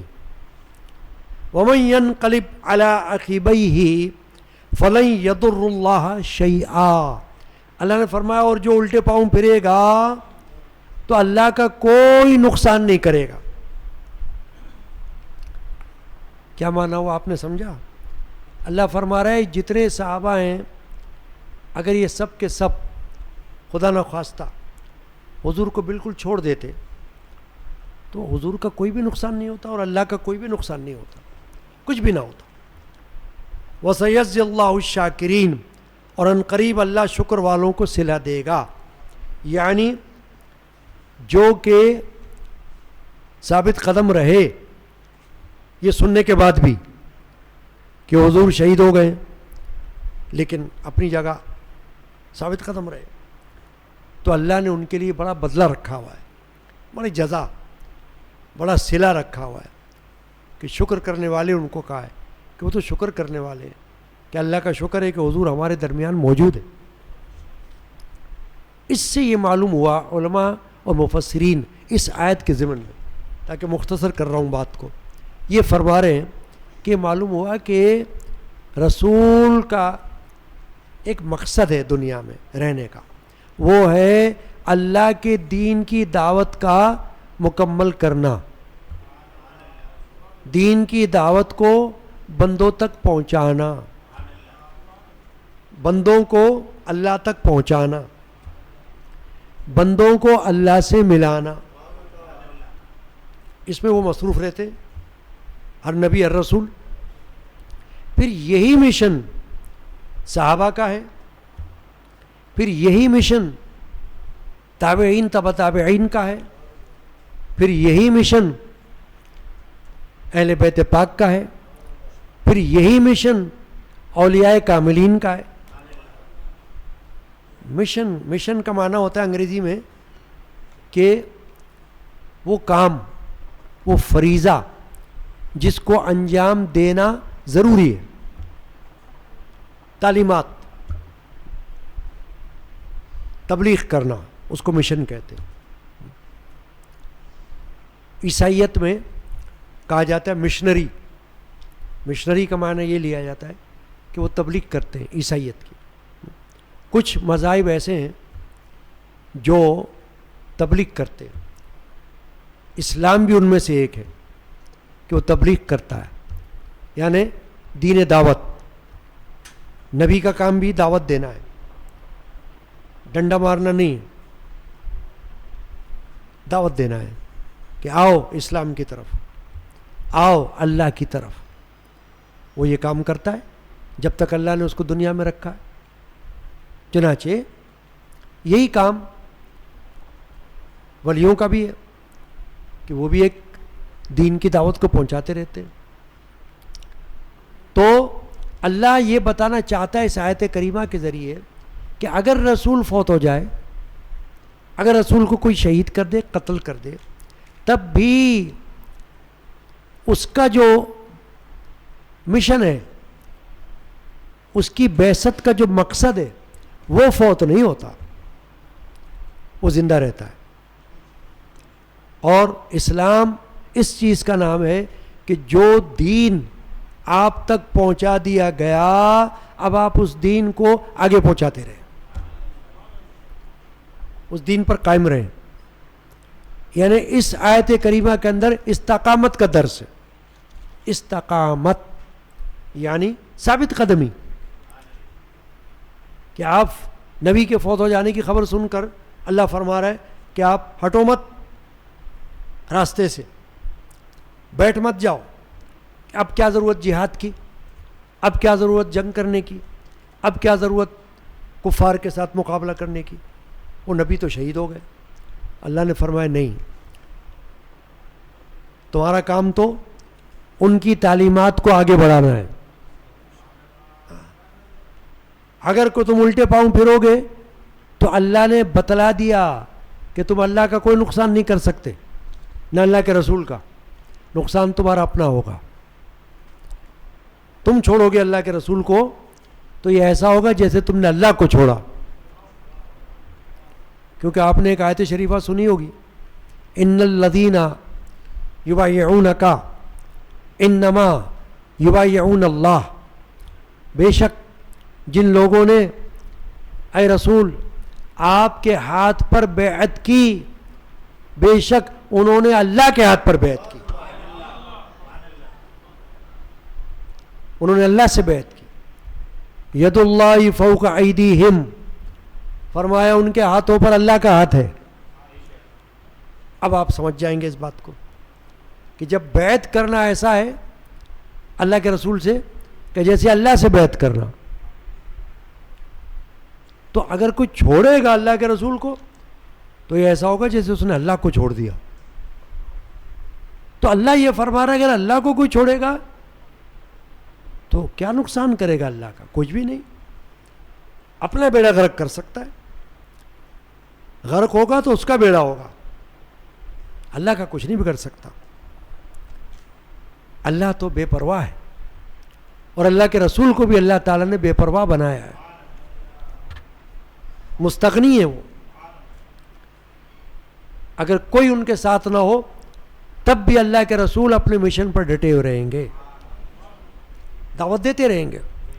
کوئی ایک بھی اگر ایمان نہ لائے تو وہ تبلیغ نہیں چھوڑیں گے، ہاں، دعوت دینا نہیں چھوڑیں گے، لگے رہیں گے. یہی ہوتی ہے ایک پہچان مبلغ کی، اور یہی ہوتی ہے ایک پہچان پیر کی بھی، مرشد کی بھی، کہ اگر مرید اس کو چھوڑ بھی دے تو پیر اپنا مشن نہیں چھوڑتا، کیونکہ اس نے مرید کے لیے تھوڑی رکھا اپنا مشن، اس نے تو اللہ کے لیے رکھا ہوا ہے، اللہ کو خوش کرنے کے لیے، اللہ کو راضی رکھنے کے لیے. وہ تعلیمات دین کی دے رہا ہے اللہ کو راضی کرنے کے لیے. تو اگر کوئی اس کو چھوڑ بھی دے گا، مرید، بہت سے مرید غائب ہو جاتے ہیں نا, بھگوڑے ہو جاتے ہیں, یعنی شیطان آ جاتا ہے ان کے پاس. یوں سمجھ لیں آپ, شیطان ان کے دل میں وسوسہ ڈال دیتا ہے کہ کیا ضرورت ہے جانے کی, کیا ضرورت ہے تمہیں پیر کی. اچانک شیطان آ جاتا ہے, بھاگ جاتے ہیں وہ, مجلس سے بھی بھاگ جائیں گے, محفل سے بھی بھاگ جائیں گے, پیر کے پاس سے بھی بھاگ جائیں گے, ملنا بھی چھوڑ دیں گے. یہ کیا ہوتا ہے؟ یہ شیطان آ جاتا ہے, شیطان ان پر غالب آ جاتا ہے. اور دوسری بات کیا ہوتی ہے کہ کہیں نہ کہیں اللہ تعالیٰ کی کوئی ناراضگی ہوتی ہے ان سے, یوں سمجھنا چاہیے, ہے نا, کہ اللہ نے چاہا تھا تو ان کو بھیج دیا. اب اگر کوئی بات ایسی ہوئی ہو جو ان کو بھی نہیں پتا لیکن اللہ کے علم میں تو ہے, تو ہو سکتا ہے اللہ نے ان کو دور کر دیا ہو, چلو بھائی چھوڑ دو.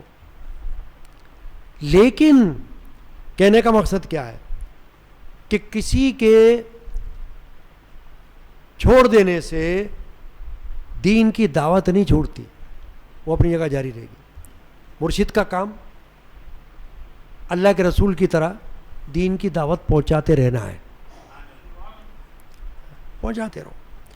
اگر کوئی ایک بھی ذکر اللہ والا نہ ہوا تو سچا پیر ایسا ہوگا کہ اکیلا بیٹھ کر ذکر کرے گا. یہ سچائی. یہ ضرورت نہیں ہے کہ بھئی وہ نہیں آ رہا تو پھر ذکر چھوڑ دیں, وہ نہیں مل رہا تو اللہ کی فکر چھوڑ دیں, ایسا نہیں ہوتا. تو اللہ نے یہاں پر یہ بتایا کہ استقامت پکڑو, مستقل مزاجی پکڑو, ثابت قدمی اختیار کرو. اگر رسول کو کچھ ہو جائے, وہ فوت ہو جائیں یا ان کو کوئی قتل کر دے, شہید کر دے, تب بھی تمہارا کام یہ ہے کہ اس کی دی ہوئی تعلیمات کو پکڑے رکھو, اسوہ حسنہ پر عمل کرو, تعلیمات کو جاری رکھو. یہ ہے تمہاری اصل پہچان, یہ ہے تمہارا خلوص, تمہارے اخلاص کا امتحان یہ ہے. یہ نہیں کہ اب پیر فوت ہو گئے, چلو اب کیا کرنا ہے جانے کے جا کر, نہیں. ان کا فریضہ جو انہوں نے اپنی زندگی میں تم تک پہنچایا ہے اس کو تھامے رکھو. اسلامی تعلیمات, دین کی اور روحانی تعلیمات, اس کو تھام کے رکھو. یہ تمہارا ٹیسٹ ہے, زندگی میں بھی ہے, تمہارے مرشد کی اور وصال کے بعد بھی ہے. میرے والد ماجد کا ایک کلام ہے, کبھی کبھی میں نے پڑھایا بھی ہے, پہلا شعر ہے اس کا. بعد وفات مرشد چاہے جو دل لگانا, بعد وفا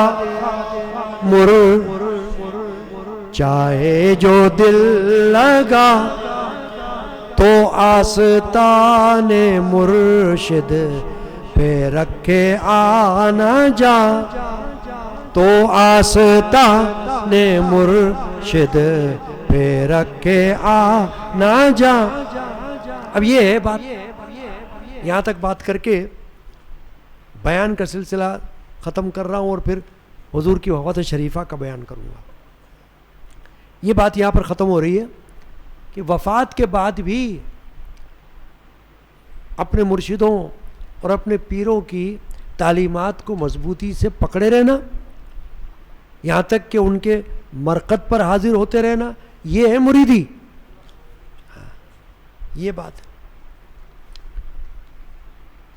ورنہ تو کیا ہے, اگر کوئی زندگی میں نہیں آ رہا تو کیا کوئی امید کی جا سکتی ہے کہ وہ بعد وصال قبر پر آئے گا؟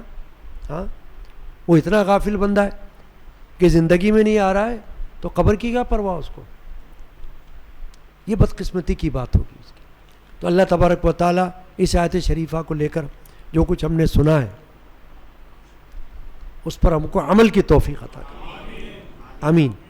رسول پاک پہ بھیجائے خدا درود و سلام, علی و فاطمہ حسن و حسین پر بھی مدام.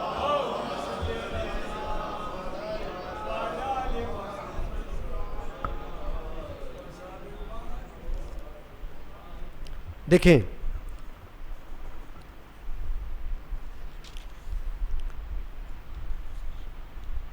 نبی اکرم مغفر بن آدم صلی اللہ علیہ وسلم کی وفات شریفہ ربیع الاول میں ہوئی ہے. حضور کی ولادت شریفہ بھی ربیع الاول میں ہے اور حضور کی وفات شریفہ بھی ربیع الاول میں ہوئی ہے. اور پیر کا دن بڑی اہمیت رکھتا ہے حضور کی زندگی میں. پیر کے دن ولادت، پیر کے دن وفات شریفہ، پیر کے دن ہجرت، اسی طرح سے اور بھی کچھ ایسے واقعات ہوئے ہیں جو پیر کے دن ہوئے ہیں. تو پیر کا دن جو ہے وہ تاریخ اسلام میں بابرکت دن ہے. اب یہ بات ہے کہ سرکار دو عالم صلی اللہ علیہ وسلم 29 سفر کا جو مہینہ آئے گا نا، محرم کے بعد سفر آتا ہے، 29 سفر کو حضور بیمار ہوئے، علیل ہوئے اور درد سر آپ کو ہوا، سر میں تکلیف پیدا ہوئی. اور جو میں اکثر کہتا ہوں نا کہ بیماری نبوت کے منافی نہیں ہوتی. کبھی کوئی جاہل یہ بھی سمجھے گا شاید، جیسے ابھی میں نے دوران بیان میں ایک بات کہنا بھول گیا، تفسیر میں لکھا ہوا ہے کہ جب رسول اکرم صلی اللہ علیہ وسلم کی یہ خبر اڑی کہ وہ شہید کر دیے گئے تو منافقین نے اس خبر کو پھیلا دیا کہ بھئی اگر یہ نبی ہوتے تو شہید کیسے ہوتے. یعنی ایک طرح سے لوگوں کے دل میں وسوسہ ڈالا کہ اگر نبی ہوتے نا، رسول ہوتے تو پھر یہ شہید نہیں ہوتے، ان کو موت نہیں آتی. تو اس کی نفی ہے یہاں کہ نبی کو وفات بھی آتی ہے اور نبی کو بیماری بھی آتی ہے. بہت سے انبیاء کو بیماری آئی، قرآن میں ذکر موجود ہے. حضور اکرم علیہ الصلوۃ والسلام بھی بیمار ہوئے اور 12 یا 13 ربیع الاول شریف کہلاتی ہے کہ حضور کی وفات شریفہ ہوئی. لیکن بیماری کے دوران بھی جب تک سرکار دو عالم صلی اللہ علیہ وسلم اٹھتے بیٹھتے رہے تو تبلیغ کا سلسلہ اور نماز کی امامت کا سلسلہ جاری رہا. آخر میں جب حضور اکرم علیہ الصلوۃ والسلام کو کچھ غشی کی طرح طاری ہونے لگا تو حضور نے اس وقت حضرت سیدہ ابوبکر صدیق رضی اللہ تعالیٰ عنہ کے لیے ارشاد فرمایا کہ حکم دیا کہ ان کو کہا جائے کہ وہ نماز کی امامت کریں مسجد نبوی میں، یعنی وہ امامت کروائیں. تو ام المومنین حضرت عائشہ صدیقہ نے عرض کیا کہ یا رسول اللہ، میرے والد تو بہت چھوٹے دل کے ہیں، حدیث میں یہ ہے نرم دل، کہ ان کا حوصلہ اتنا بڑا نہیں ہے کہ وہ آپ کے مصلی پر کھڑے ہو جائیں اور آپ کی جا نماز پر آپ کی جگہ کھڑے ہو کر نماز پڑھائیں. وہ تو مشکل ہو جائے گا ان کے لیے. پھر بھی حضور نے فرمایا کہ نہیں، ابو بکر کو ہی حکم دو کہ وہ میری جگہ نماز پڑھائے. تو جب اٹل ہو گیا فیصلہ، حکم آ گیا، اب حکم کا تو انکار ہو ہی نہیں سکتا. ابو بکر صدیق رضی اللہ تعالیٰ نے حضور اکرم صلی اللہ علیہ وسلم کے اس حکم کے تحت کئی نمازیں پڑھائیں، امامت کی. آخر سرکار دو عالم صلی اللہ علیہ وسلم 2 افراد کے کاندھوں پر اپنا دست مبارک رکھ کر مسجد میں تشریف لے گئے اور حضرت ابوبکر صدیق کے بائیں طرف ہو کر بیٹھ کر حضور نے اس وقت نماز پڑھائی.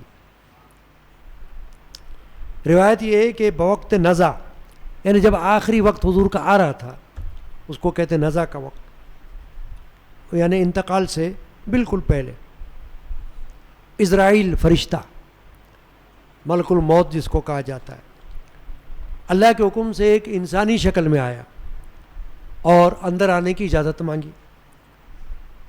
حضرت سیدہ خاتون جنت حضور کی شہزادی فاطمۃ الزہرا سلام اللہ علیہا نے اس وقت سرکار دو عالم صلی اللہ علیہ وسلم سے یہ عرض کیا کہ وہ اجازت چاہتا ہے اندر آنے کی، آپ سے ملنے کے لیے، عربی. اور سیدہ خاتون جنت نے اس سے یہ کہا کہ حضور تو اس وقت بیماری میں ملاقات نہیں ہو سکتی. سرکار دو عالم صلی اللہ علیہ وسلم نے سن لی بات، اپنی آنکھیں کھولی اور فرمایا کہ کیا بات ہے. سیدہ خاتون جنت عرض کیا کہ یا رسول اللہ، ایک بندہ آیا ہے اور وہ آپ سے ملنا چاہ رہا ہے. تو میں نے اس کو کہا کہ بھئی آپ کی طبیعت تو ٹھیک نہیں ہے، آپ مل نہیں سکتے. حضور نے فرمایا کہ بیٹا بیٹی، یہ جس کو تم عام بندہ سمجھ رہی ہو یہ عام بندہ نہیں ہے، یہ انسانی شکل میں وہ فرشتہ ہے جو روح قبض کرنے کے لیے آتا ہے. یہ اس وقت انسانی شکل میں آیا ہے اور یہ روح قبض کرنے کے لیے آیا ہے میری. لہٰذا عام طور پر تو یہ کہیں اجازت مانگتا ہی نہیں کسی سے، کسی کو پتہ ہی نہیں ہوتا کہ میری موت آنے والی ہے، اچانک پہنچ جاتا ہے، روح قبض کر لیتا ہے. لیکن یہ محمد رسول اللہ کی شان ہے کہ وہ اجازت مانگ کر اندر آنا چاہ رہا ہے تاکہ حضور کی شان برقرار رہے کہ اجازت دیں گے تو آؤں گا اور نہیں تو میں چلا جاؤں گا. چنانچہ کمال ادب و تعظیم سے حضرت اسرائیل علیہ السلام فرشتہ وہ اندر آ گئے اور حضور سے یہ بیان کیا کہ اللہ کی طرف سے پیغام آ گیا ہے آپ کا، اور آپ کے لیے یہ حکم ہے کہ آپ اللہ تبارک و تعالیٰ کی طرف تشریف لے چلیں. چنانچہ حضور نے ارشاد فرمایا کہ ٹھیک ہے اے اسرائیل، تم اپنا کام کر لو جس کا تمہیں حکم ہے، اور یہی اللہ کا فیصلہ ہے. چنانچہ 12ویں ربیع الاول کو 11 ہجری دوشنبہ یعنی پیر کے دن دوپہر کے وقت ام المومنین حضرت عائشہ صدیقہ رضی اللہ تعالیٰ عنہا اس وقت موجود تھی. سرکار دو عالم صلی اللہ علیہ وسلم ان کی گود میں اپنا سر مبارک رکھے ہوئے تھے اور حضور کی زبان اقدس پر یہ الفاظ آئے، اللہم اغفر لی والحقنی بالرفیق الاعلیٰ، اے اللہ میری مغفرت فرما اور مجھے ملا دے رفیق اعلیٰ کے ساتھ، اچھے دوست کے ساتھ مجھے ملا دے. چنانچہ آپ نے اپنی جان مبارکہ کو اللہ تبارک و تعالیٰ کے سپرد کر دیا. اس کے بعد جو نماز جنازہ ہے اس کے بارے میں یہ ہے کہ کئی بار آپ کی نماز جنازہ ہوئی، اور نماز جنازہ کیا تھی کہ تکبیر اور درود سلام اس طریقے سے لوگ آتے رہے اور نماز ادا کرتے رہے.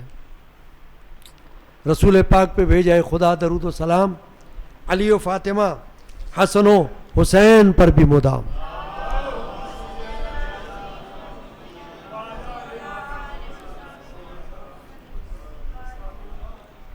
تو یہ حضور کی وفات شریفہ ہے، اور یہ تو آپ نے سن ہی لیا کہ یہ تو ایک وقت کے لیے تھی، ایک آن کے لیے بس. پھر اللہ تعالیٰ نے ان کو زندگی عطا فرمائی اور حضور آج صلی اللہ علیہ وسلم اپنے مرقد انور میں جسمانی حیات کے ساتھ موجود ہیں. ببرکتی بسم اللہ الرحمن الرحیم. سلطان کربلا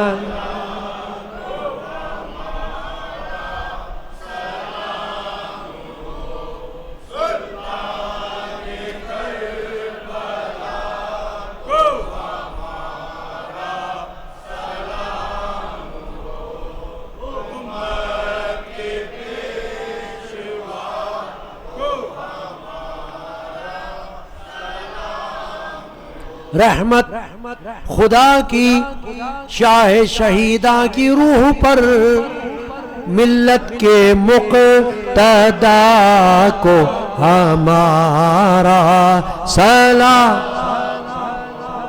سلطان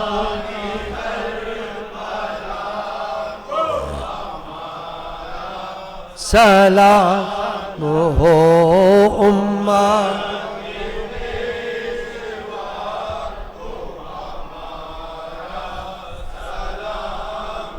رنج و بلا میں شکر خدا کا ادا کیا اس دافع بلا کو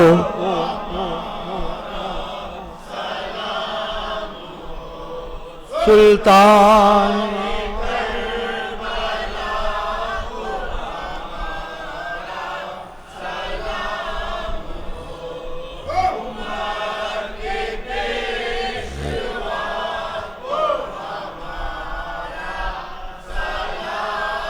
خنجر گلے پہ اور دعا لب پہ ہے رواں اس پہ کرے عطا کو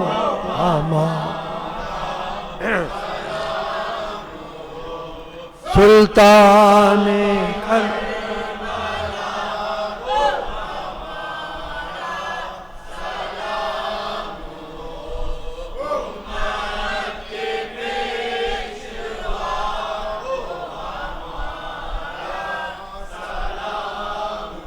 پڑھ کر درود ادب سے غلام حزی تو کہہ رحمت اللہ علیہ سلطان کربلا کو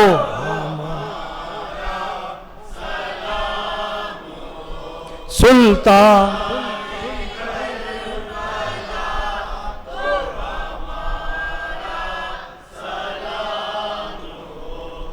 امت کے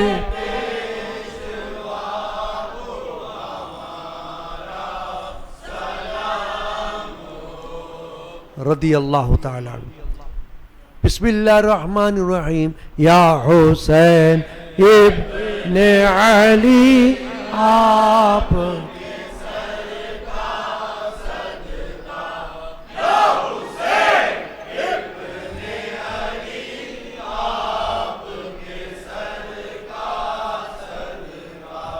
آپ کے جو دو سخا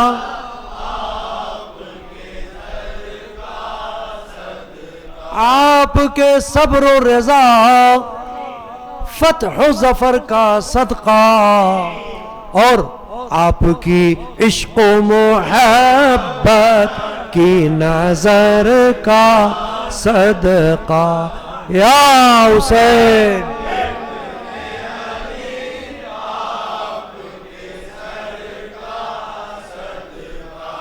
آپ کے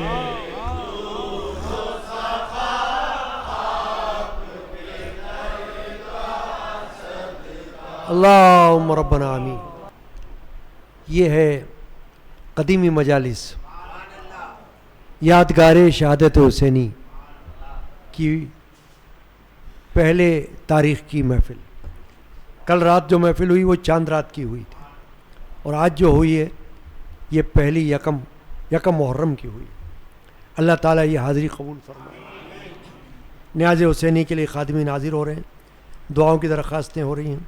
وقار قادری کی جانب سے نیاز میں تعاون کیا گیا اور محترمہ فرزانہ قادری کی جانب سے بھی نیاز میں تعاون کیا گیا. اللہ تعالیٰ ان کی طرف سے قبول فرمائے اور ان کو اجر عطا فرمائے اور ان کو خیر و برکت عطا فرمائے. اور حسنین قادری کی صحت کے لیے بھی دعا کی درخواست سے اللہ تعالیٰ شفا عطا کرے. تو یہ جو مجالس کا سلسلہ جس میں آپ بیٹھے ہیں یہ روزانہ رہے گا اور کوئی نئی بات تو ہے نہیں. یہ نہیں کہ اس سال ہو رہی ہے, کوئی بندہ یہ نہیں کہہ سکتا. آپ دیکھ رہے ہیں اللہ کے فضل و کرم سے 40 سال سے تو میں پڑھ رہا ہوں. 1986 سے 2026 40 سال ہو رہے ہیں نا. تو 40 سال سے تو فقیر گناہگار یہ مجلس پڑھ رہا ہے. اس سے پہلے میرے والد ماجد, اس سے پہلے میرے دادا, اس سے پہلے پردادا, خاندان کے دیگر بزرگ. شہر کراچی میں اہل سنت والجماعت میں یعنی سنیوں میں محرم الحرام کی چاند رات سے اور عاشورہ تک پھر سویم، پھر چہلم تک بھی یہ سلسلہ میرے خاندان کے بزرگوں نے شروع کیا. یہ آپ کو یاد رکھنا ہے. کچھ باتیں ہوتی ہیں تاریخی، کبھی کوئی پوچھ بھی تو سکتا ہے کہ بھئی یہ تو بتاؤ، اہل تشیع تو مجالس کرتے ہیں اہل بیت کی یاد میں، کیا سنی بھی کرتے ہیں؟ تو آپ کہہ سکتے ہو ہاں کیوں نہیں کرتے. تو اگر کوئی پوچھے کہ بھئی سنیوں میں یہ کب شروع ہوئی، تو آپ فوراً کہہ سکتے ہو کہ قادری مسجد کے بزرگوں نے شروع کیا. جب قادری مسجد نہیں تھی اس وقت سے شروع ہے. قادری مسجد تو بعد میں بنی ہے، اس سے پہلے سے شروع ہے، کئی سال پہلے سے. اور یہ دیکھ لیں آپ، ادب کے ساتھ، احترام کے ساتھ، عقیدت کے ساتھ، محبت کے ساتھ، وضو کے ساتھ، ہے نا یہ مثال. کوئی کہہ سکتا ہے کہ یہ سب فضول ہے؟ معاذ اللہ، استغفر اللہ. اب فضولیات تو بہت سی ہوتی ہیں. بہت سے لوگ محرم میں بہت سی چیزیں کرتے ہیں. کوئی کوڑے مارتا ہے کسی کو فضولیات میں اور گناہ کماتا ہے، ثواب کے بجائے کیا کرتا ہے؟ گناہ. کوئی پتہ نہیں کیا کرتا ہے، کوئی سواری بناتا ہے، کوئی کیا کرتا ہے، کوئی کیا کرتا ہے، کوئی تعزیہ نکالتا ہے، کوئی کیا کرتا ہے. سب فضول ہے. یہ ہے یہ جس میں آپ بیٹھ کر ذکر حسین کر رہے ہیں بعد اب بیٹھ کر. ہمیشہ یہ دیکھنا چاہیے کہ کون سا کام شریعت سے ثابت ہے. یہ کام ثابت ہے، ذکر کرنا، اللہ کا ذکر، رسول کا ذکر اور اہل بیت کا ذکر. اہل بیت کا ذکر تو اللہ اور اس کے رسول سے ثابت ہے، تو ذکر ثابت ہے نا، یعنی بیان ثابت ہے. تو یہ بیان تو ہو رہا ہے، نثر میں بھی ہو رہا ہے، نظم میں بھی ہو رہا ہے. باقی چیزیں جیسے میں نے مثال بتائی آپ کو، دنیا میں ہوتی رہی ہیں، ہوتی رہیں گی، ان میں شرکت کرنا بھی منع ہے، بے ادبی ہے. اگر اب تک کسی نے کیا تو توبہ کرے اللہ سے اور ایسی مجالس میں شرکت کرے جو ایسی مجالس ہوتی ہیں، باوضو ہو کر، تماشے کے لیے نہیں. وہ تماشے ہوتے ہیں، تماشے خواہ مخواہ گلیوں میں، محلوں میں کھڑے ہو کر الٹی سیدھی حرکتیں کرنا، اور لوگ بے وضو بے ادبی سے کھڑے ہوئے ہیں، کوئی کیا کوئی کیا. یہ سب بیکار بات ہے. یہ ہے چنانچہ اللہ تعالیٰ سے دعا یہ ہے کہ آج پہلی تاریخ تھی اور اب بقیہ تاریخیں باقی ہیں. کل انشاءاللہ خلیفہ فصل بلا فصل، خلیفہ اول حضرت سیدنا عبداللہ بن ابی قحافہ رضی اللہ عنہ کا ذکر ہوگا. آپ کہیں گے کون عبداللہ بن ابی قحافہ؟ ابو بکر صدیق. ان کا اصل نام ہے عبداللہ، باپ کا نام ہے ابی قحافہ، اور لقب ہے ان کا، کنیت ہے ان کی ابو بکر، اور لقب ہے ان کا صدیق. تو یہ کل سنیں گے آپ انشاءاللہ. چنانچہ کل ان کا ذکر ہوگا اور ان کی وفات شریفہ کا مختصر تذکرہ ہوگا. اللہ تعالیٰ کل کی رات بھی ہمیں حاضری کی توفیق عطا فرمائے. یہ جو میں نے باتیں کی نا ابھی کہ دیکھیں یہ محفل جو ہے ادب و احترام کی، یہ خاص کر اس لیے کہ مریدین کو یہ خیال ہو جائے کہ مریدین ایسا نہ کریں کہ فالتو کاموں میں شرکت کریں، نہ ایسی محفل میں شرکت کریں. بس بیکار باتوں میں شرکت کر کے بجائے ثواب کے اور وبال اپنے اوپر لینا، یہ کہاں کی عقل مندی ہے؟ بے ادبی کرنا، یہ کہاں کی عقل مندی ہے؟ بیکار ہے بات. بلکہ دوسروں کو منع کرنا چاہیے. اگر کوئی کرے کہ بھائی یہ مت کرو یار، سیدھے کام کرو، قرآن پڑھو، بیان سنو، نعت پڑھو، منقبت پڑھو، سلام پڑھو، بس یہ درست ہے. بس یہ شہادت کے واقعات بیان کرو، یہ درست ہے. اس میں کوئی، اور وہ بھی صحیح واقعات، غلط نہیں. یہ اللہ تعالی ہمیں آئندہ راتوں میں بھی حاضری کی توفیق عطا فرمائے. اعوذ باللہ من الشیطان الرجیم، بسم اللہ الرحمن الرحیم. قل هو اللہ احد اللہ الصمد لم یلد ولم یولد ولم یکن لہ کفوا احد قل هو اللہ احد اللہ الصمد لم یلد ولم یولد ولم یکن لہ کفوا احد قل هو اللہ احد اللہ الصمد لم یلد ولم یولد ولم یکن لہ کفوا احد. بسم اللہ الرحمن الرحیم الحمد للہ رب العالمین الرحمن الرحیم مالک یوم الدین ایاک نعبد و ایاک نستعین اہدنا الصراط المستقیم صراط الذین انعمت علیہم غیر المغضوب علیہم ولا الضالین. بحرمت ان اللہ وملائکتہ یصلون علی النبی یا ایھا الذین آمنوا صلوا علیہ وسلموا تسلیما. صلی علی سیدنا محمد وعلی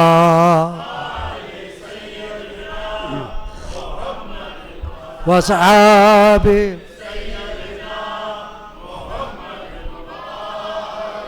وابنہ سیدنا الشیخ الغوث العظم رضی اللہ تعالی عنہ. ربنا تقبل منا انک انت السمیع العلیم وتب علینا انک انت التواب الرحیم. یا اللہ قدیمی مجالس، دیکھیں اس کا نام ہی کیا ہے، قدیمی مجالس. کیوں کہا گیا؟ ابھی میں نے کیا کہا کہ شہر کراچی میں سب سے پہلے علماء میں اس فقیر کے خاندان کے بزرگوں نے یہ سلسلہ شروع کیا تاریخی طور پر. تو اس لیے اس کا نام کیا رکھا ہے؟ خود ہمارے بزرگوں نے رکھا ہے، میں نے نہیں رکھا ہے. یہ تو پتہ نہیں کب سے نام چلا آ رہا ہے، میری پیدائش سے بھی پہلے سے. قدیمی مجالس یادگار شہادت حسینی. یہ چنانچہ اللہ تعالیٰ یہ حاضری خواتین اور حضرات کی اپنی بارگاہ میں قبول فرما اور آئندہ مجالس کی حاضری بھی نصیب فرما. یا اللہ جو کچھ پیش کیا گیا ہے تیرے نبی کریم رؤوف الرحیم صلی اللہ علیہ وسلم کی تعریف میں، ان کی نعت میں اور وفات شریفہ کے حوالے سے، نظم میں، نثر میں، عربی میں، اردو میں، یا اللہ یہ سب قبول فرما. حضور نبی کریم رؤوف الرحیم صلی اللہ علیہ وسلم کی بارگاہ اقدس میں نظر فرما. صحابہ کرام، اہل بیت اعظام، تابعین، تبع تابعین، اولیاء کاملین رضی اللہ عنہم اجمعین کی بارگاہ میں نظر فرما. سیدنا غوث اعظم رضی اللہ تعالیٰ عنہ کی بارگاہ میں نظر فرما. اور سید الشہداء امام حسین رضی اللہ عنہ کی بارگاہ میں نظر فرما. جتنے شہدائے کربلا ہیں ان کی بارگاہ میں اس کو نظر فرما. یا اللہ ہم کو صحیح معنوں میں محافل میں جیسی یہ مجالس ان میں، اس عشرے میں، یہ جو 10 دن ہوتے ہیں اس میں ہمیں ایسی مجالس میں شرکت کی توفیق عطا. فالتو کام سے بچ جانا. ایک فالتو کام یہ بھی ہوتا ہے کہ ڈھول پیٹے جاتے ہیں. ڈھول، یہ ڈھول کس نے پیٹے تھے معلوم ہے؟ یزید کے لشکر نے. امام حسین کے چاہنے والوں نے تھوڑی ڈھول پیٹا تھا، تو بیچارے رو رہے تھے. ڈھول پیٹا تھا یزید والوں نے. جب سر مبارک امام حسین کا نیزے پر چڑھا کر لایا گیا تھا تو یزید کے حامیوں نے خوشی میں شادیانے بجائے اور ڈھول بجائے، ڈم ڈلم ڈم ڈلم ڈلم. آج کل لوگ ڈھول پیٹتے ہیں، جاہل لوگ سمجھتے ہیں کہ ہم امام حسین کی تعظیم کر رہے ہیں. لا حول ولا قوت الا باللہ العلی العظیم. صرف اس لیے کہ علم نہیں ہے، عالموں کے پاس بیٹھتے نہیں ہیں، ہے نا. کون بتائے؟ جو مرضی میں وہ کر لیتے. میرے جد امجد نے، میرے دادا نے، جب وہ بیان کیا کرتے تھے آج سے 60 سال پہلے، تو عاشورہ کے دن وہ بیان فرما رہے تھے تو تازیے نکل رہے تھے نا، تو ڈھولوں کی آواز آتی تھی یہاں تک. تو میرے دادا نے بیان میں یہ فرمایا کہ بھائی یہ جو محفل ہو رہی نا یہ افضل ہے، یہ بادب محفل ہے. باقی جس نے جو صحیح سمجھا وہ کر رہا ہے.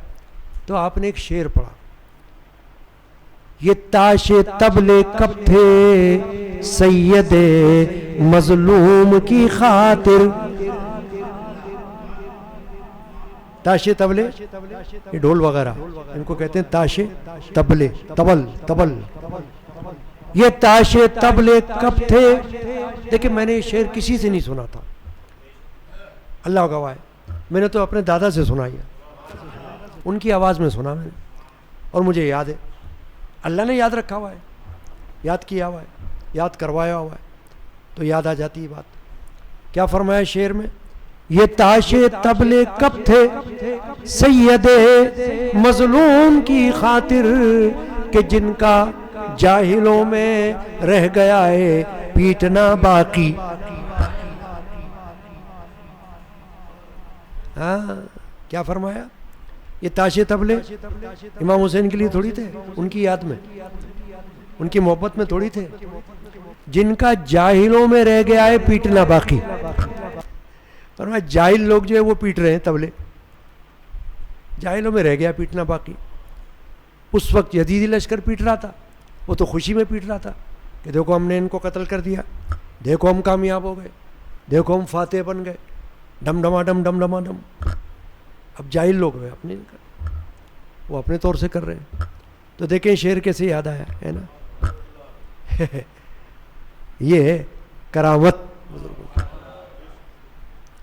یا اللہ یا رحیم یا رحمان، ہمیں ہمارے اسلاف، ہمارے اکابر کے طرز عمل پر جو مجالس کا سلسلہ رکھا گیا ہے اس میں ہم کو حاضری کی توفیق عطا کر اور اس پر ہمیں قائم رکھ، آمین۔ فضولیات سے بچا، آمین۔